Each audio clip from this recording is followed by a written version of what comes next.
I haven't gotten that, but Really? we do a lot of virtual console gaming. Yeah, just look up adapters for Wii on eBay. You'll come across it.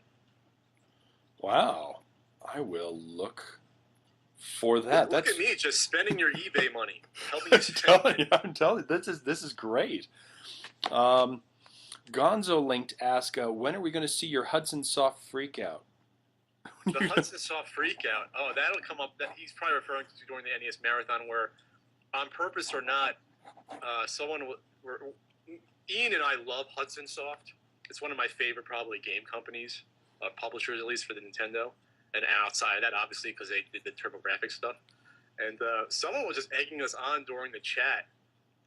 It could have been 2:30 in the morning, and that's the problem. I had to find the clip, but I just kind of snapped on him and went off and got my custom Hudson Soft B T-shirt, and shoved it in front of the camera. I guess that's what they're referring to. Very cool. And I may have cursed slightly as well. Cursed slightly, just slightly, just one or two or 13 of them. Yellow Jacket Guy wonders what kind of NES do you use? Do you use the regular one? Do you use or do you prefer the NES 2? The 2, which is a top loader. No, I go for the you got to go for the old school one. I think just because toaster. Yeah, you got to go for the toaster. just because it's almost like a rite of passage to get a game actually working. But as we explained during the marathon, you can't use the top loader to play some of the games, especially the unlicensed games. Some will not play on the top loader because the top loader does not have the lockout chip that the toaster has, and some of the unlicensed games their programming looks for the lockout chip in order to run and to bypass it. So if you're on the top loader and the game's looking for that lockout chip that's not there, it'll never boot up. That's interesting. That's very interesting. Even I didn't know that. I thought it would just bypass. Wow. Wow, I didn't. The top loader is cool because you'll never get the blinking ever, which is a side effect of the lockout chip on the toaster. But yeah, you need that lockout chip to play some of the games. Off the top of my head, the American Video Entertainment games, some of the Wisdom Tree games. Yes. And the Camerica games, yes, those as well. That's very cool. Yeah, old Greg, yes, he will be at MagFest, and we've actually been talking back and forth. Maybe we can even try and do a video where kind of like your swap meet / flea market ones that we can walk around and see if anybody would talk to us about their wares, as it were. Yeah, hopefully we're not thrown out, but that'll be fun. Yeah, yeah. I'm hoping that'll be okay. Ace Thailand asks, what do you think of the Power Pack? Do you know of the Power Pack? When it comes to sort of the ROM loading cartridges, I guess I don't know. I'm on the fence when it comes to that. Mainly because, I spent 10 years getting all the games, so I'm like, that's a really cheap way out to just buy the $150 cart to play. But hey, I can't fault you for. I'm not going to pass judgment. If you want to play your games that way, go for it.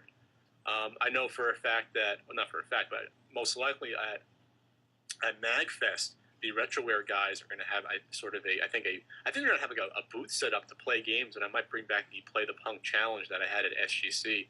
I even told them you have to use a power pack because I can't lug.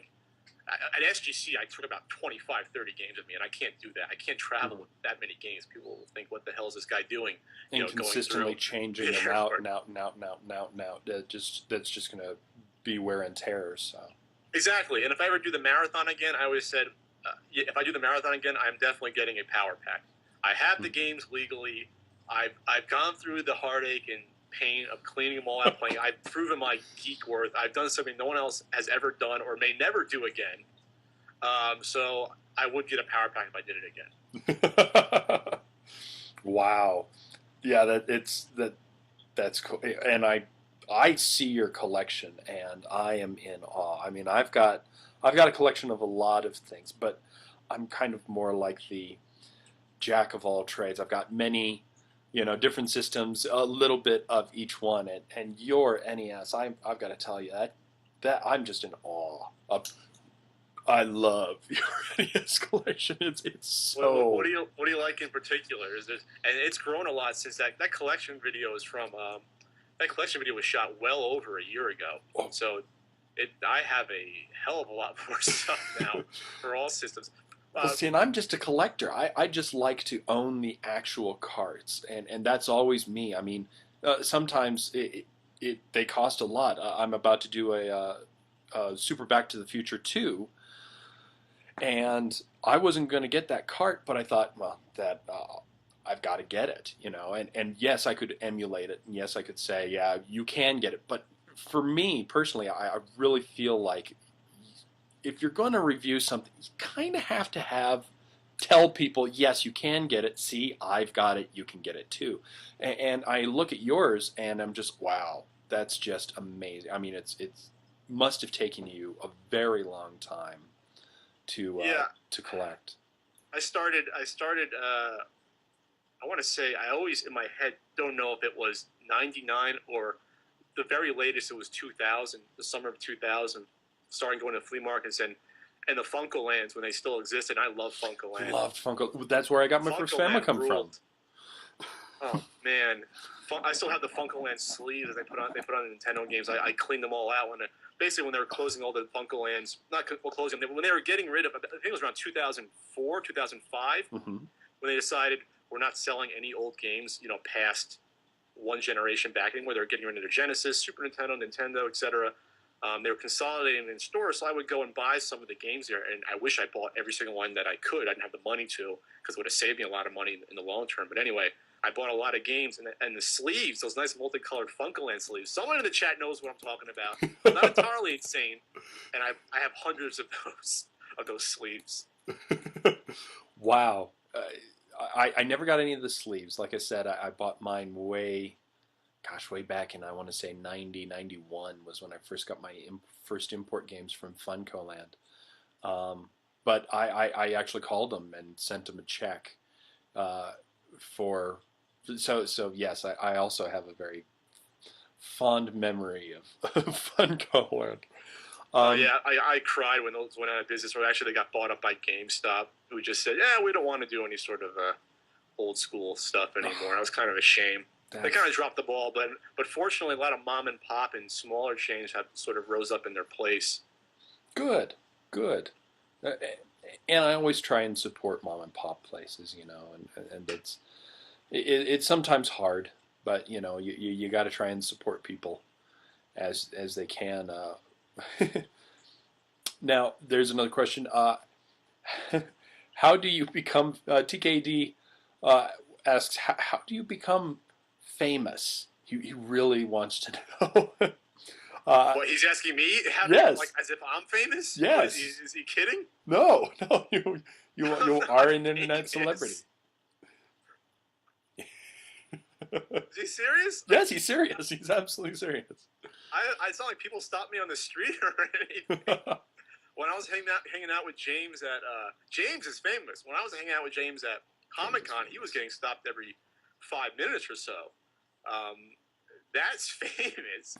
I've only been noticed in public maybe 3 times. I mean, outside of the SGC, obviously people knew me from that. But in real public, I've only been noticed a couple of times. So I'm the last person you should think is famous. Well, I think you're famous, and you've gotten stopped on the street. I've never gotten stopped on the street. That's awesome. Well, I'll tell the story real quick. It was at CES, Consumer Electronics Show, which I went last January. Which, by the way, if you're an electronics guru, that's where you have to go. It's insane. Wow.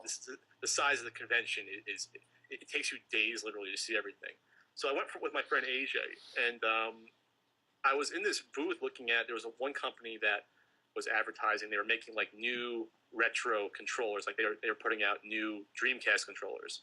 And like I think they actually come out that does a retro duo and those new clone systems. So anyway, this guy comes up to me. This big guy. He's like 6'4", like maybe 230. He comes up to me. He's like, "Oh my God, is that you? Is that you?" And I'm like, yeah, it depends on who you want me to be. And he said, you're Pat the NES Bug. And I'm like, yeah. And the guy was really nice. I think his name was Mike. He was a G1 from Screw Attack, the Screw Attack community. And he was working there at a booth, and he ran from his booth, apparently, and left the booth unattended to come meet me. And when he told me that, I was like, dude, just go back to your booth. I don't want to get you in trouble. But it was really cool. And that was the first time I got noticed, and I guess I took it okay, but I'm just not. I'm not gonna say I'm uncomfortable with that, but it's like shouldn't make any big deal over anything like that. It's just like just videos. They're just videos. The Beatles were just a band. The Beach Boys just a band. Yeah, like the whole. Not to get into it too much, but like the whole irate gamer AVGN thing. At the end of the day, it's like, who cares? Really? Like, seriously? Like he actually, Irate Gamer supposedly came into my chat during the marathon, and I looked at some of the chat log, he was just answering questions, being cool. He wasn't causing any trouble, and people were starting shit with him. And during the marathon, I just said to people, you got to cut it out. It's like, this is a charity event. You can't let this petty garbage just get in the way of it. Correct. And after that, I think people were cool. But yeah, people just have to let things go. Yeah. I've had people ask me about that, and I tell them, I don't know the guy. I don't pass either, judgment until I know somebody. But as far as I'm concerned, if James doesn't care about it, we shouldn't care about it. Exactly. Precisely.